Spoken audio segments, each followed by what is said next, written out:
This is Nigeria. You want to know what's going on? Relax, I will tell you. Now, Peter Obi campaign in Kano promises one Nigeria. The Igbos will not throw away the investments they have made in PDP. Osita Chidoka. This is our discussion today. Let's get to it immediately. Here is Peter Obi, the presidential candidate of the Labour Party in Kano State. Watch.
And that is what we want to do.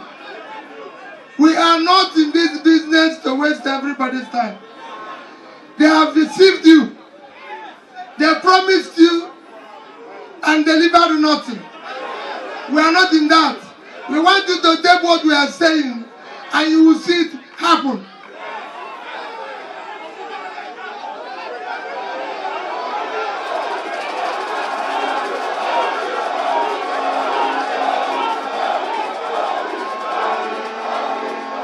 When I was trading, if you look for cash, they'll tell you to go to Kano. Today, banks don't have cash in Kano. Nothing is remaining in Kano. Kano has now become a place where you breed hunger and poverty. We don't want that to continue. What Daddy and I promise is one thing. And I'll tell you one after the other our promise. Our promise is number one, to secure and protect the people of Nigeria. We will ensure the enemy, the criminals are not stronger than government. We will have one government and they will not have space in it. We will secure Nigerians. We will unite Nigeria. I've said it. People are here in Kano. People are all over the place. We don't want people again saying, I'm from East, I'm from West, I'm from North. We want people to say, we are Nigerians. No longer where you come from. That is what Nigeria we want. We want that Nigeria where people left the East and came to Kano and had a business. We want that Nigeria where a man from the North became mayor of Kano. Where a man from North became mayor of Enugu. That is Nigeria we want. We don't want Nigeria where you are saying you come from here, you come from here. That is not what we want. We want to move Nigeria where all they do today is sharing. We want to remove it from consumption to production. Those factories in Bombay must come back. No factories in Shanadan Phase 1 must come back. No factories in Shanadan Phase 2 must come back. No factories in Shanadan Phase 3 must come back. And Sabon Geri Market and Kubi Market must come back alive. Don't vote for me because I'm from the Southeast. Don't vote for me because I'm an Igbo man. Vote for me because I'm the most qualified in Nigeria to solve the problem.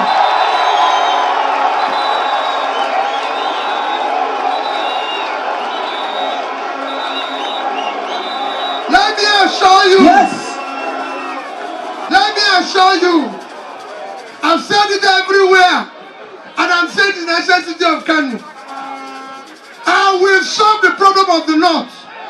I will put people in the North out of poverty. I know what to do to put them out of poverty, because I know what to do with the vast uncultivated land in the North.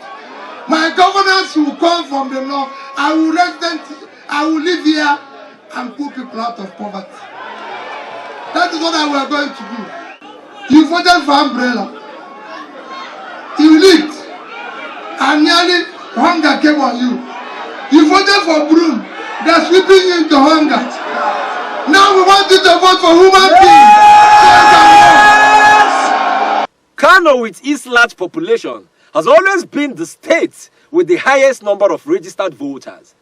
Presidential candidates do not joke with Kano State. Peter Obi promised one Nigeria in Kano. He also promised to eliminate poverty in Kano. He said he knows what to do to solve the problems of the North. He urged the North to vote for him because he is first in Nigerian and secondly the most qualified to do the job. Peter Obi said Nigerians voted for the umbrella and hunger nearly finished them. They voted for the broom and they are sweeping everybody away. Now, he said it's time to vote in human beings. That was deep. On the other hand, a former Minister of Aviation and a member of the People's Democratic Party (PDP) Presidential Campaign Council, Osita Chidoka, is not in support of his brother Peter Obi's presidential ambition. And here is why. Watch. The question for me is that there are two strands of opinion in Igbo land. That one, we can go with a third force to win the presidency of Nigeria. And I think it's a valid argument. But I am of the considered view that the two-party structure offers all the ethnic groups the opportunity of winning that presidency, of getting, once you get the ticket of one of those parties, your pathway to presidency becomes clearer. Now, the reason why I am of that considered view is that if you look at the considerable investment of the Southeast in the PDP, we are the owners of PDP. From Ekweme to Okwiwoda secretary, to the time of Jonathan Goodluck, to the 90-something% of the votes cast in Igbo land, we have given averagely 80% of the votes. Now, PDP did not give us the ticket of 2023. I don't think it is enough reason to throw away that significant investment, because we need to get that investment to work for us together with other parts of Nigeria. If it was only that Igbos will vote in the election, then that would be a different matter. So are we going to be waiting for every time the perfect storm of a poor governance by a party, of a party that does not give ticket, of an angry youth for an Igbo man to be president? My answer is no. I think that the Igbos fundamentally the people who say our best bet is to go out of the PDP and try our luck, and I said that's a perfect argument. And I think Peter is doing a great job at that. He's mobilizing people across Nigeria. But I don't think that's the Igbo position. The Igbo position for me is that our significant investment in the PDP of 24 years cannot be thrown away overnight. Osita Chidoka said the Southeast cannot throw away years of investment in the PDP just like that. He believed the Igbo presidency is clearer with the PDP. With all the investments the Igbos have made with the PDP, the party still did not see them worthy enough to have the presidential ticket. It's a shame. The PDP and the APC drama is still ongoing. The APC has now replied the PDP for accusing their presidential candidate Bola Ahmed Tinubu of drug trafficking, after the APC accused the PDP presidential candidate Atiku Abubakar of stealing from the country using special purpose vehicles, SPVs, during his time as vice president from 1999 to 2007. Watch. How do you react first and foremost to some of these allegations raised by the PDP? Well, really, I don't know whether to laugh or cry. I mean, these are nonsensical calls by nonsensical people representing a nonsensical party and standing in and speaking for a nonsensical and irresponsible presidential candidate.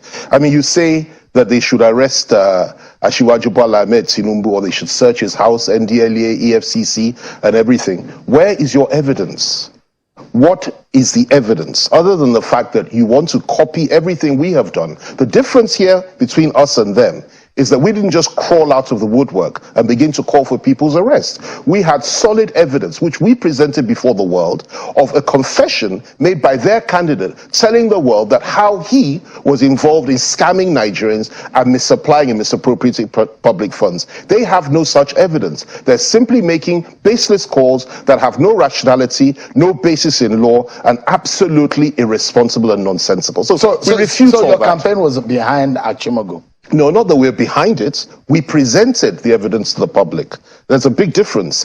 We came across it like so many other people. It had been online for a number of weeks before we said a word about it. We took a position that we will not touch this until the Nigerian people had had the opportunity to go through the material themselves. We didn't say a word, but it would have been irresponsible of us simply to sit back and say nothing, given the seriousness of that charge and that allegation and the things that young man was saying, which we stand by. I mean, it's clear. You do not have a video or audio tape of Asiwaju Bola Tinubu dealing in drugs or misappropriating funds or anything of the sort. You do not have any evidence of his conviction by an American court. You don't have any of these things, but you call for his arrest, you call for searching of his house. Why are you doing this? Simply because you're desperate? We have touched a raw nerve. Our call was irresistible, and we stand by it, and we have gone to court. My colleague Festus Kaimu has gone to court to ensure that the security agencies swing into action and look into that matter. Why? Because nobody is above the law in this country. So now the inference that have been drawn into these, Chief Fanikaude,